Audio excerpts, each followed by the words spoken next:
Welcome back, everyone. We're here again for another season of 5 Minutes with Jen.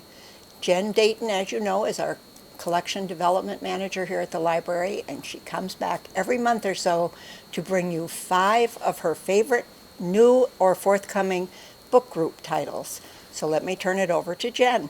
Thanks, Marianne. Hi, everybody. Happy fall. It's the first day of fall. We're official. And I want to talk about some things that maybe your book group would like to dig into. The first title that I want to talk about is Lilac Girls by Martha Hall Kelly. I know we've talked about it before, but Martha's going to be here at our annual meeting on the 21st of October at 5 o'clock. And it would be great if your book group would read Lilac Girls and come to our meeting and hear Martha speak. It's the true story of Carolyn Faraday. This is historic fiction, but it's based on the life of a real woman who did some amazing work with the survivors of Ravensbrück, which was the only all-female concentration camp.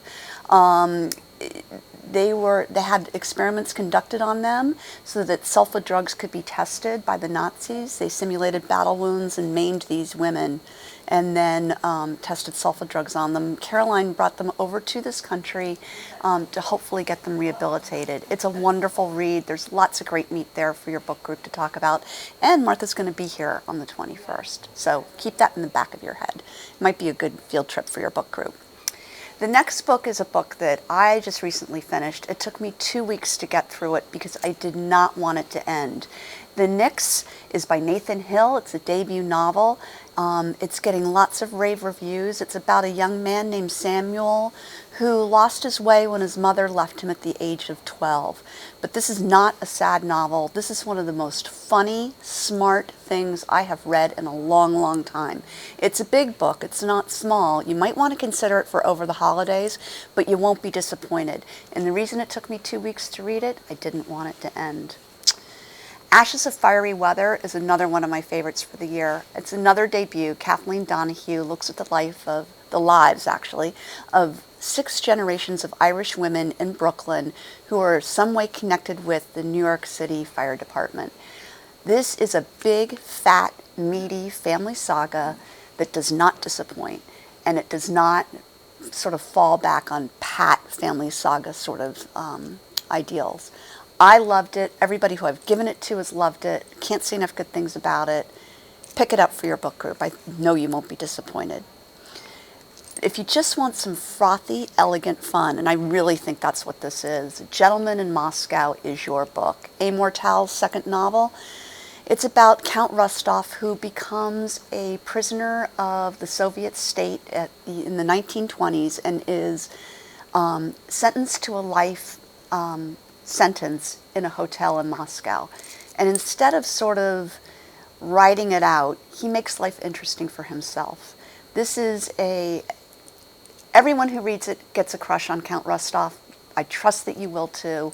If you're looking for something truly that's fun, frothy, and elegant, Gentleman from Moscow is your book. Amor Towles' second novel.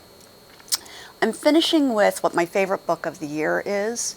It is News of the World by Paulette Giles. Paulette is a poet by trade, so you already know the language is going to be beautiful, elegant, and wonderful. That the story is all of those things too is just icing on that cupcake. Captain Kidd is a recent widower. He is a veteran of 3 wars, the most recent being the Civil War. He is in Texas in the 1870s, and he makes his living by going around renting out an opera house, and for 10 cents a head he will read you the news of the world and tell you what's going on. When he's approached by an old friend who says, if I give you $50, will you return this young girl to her real family? We just recaptured her from the Kiowa.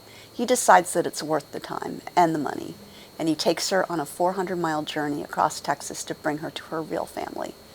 And that's just the beginning of the story. It's wonderful, it's beautiful, it's been nominated for the National. It probably doesn't have a prayer against Underground Railroad, but it comes out next month. I can't say enough great things about it, and I hope your book group tackles it and then comes and talks to me about it. And that's what I've got for this month. Thank you, Jen. Remember, if you're interested in any of these books, let us know at bookgroups@darienlibrary.org, and we'll be sure to try to get them right out to you. Thank you. Bye. Bye.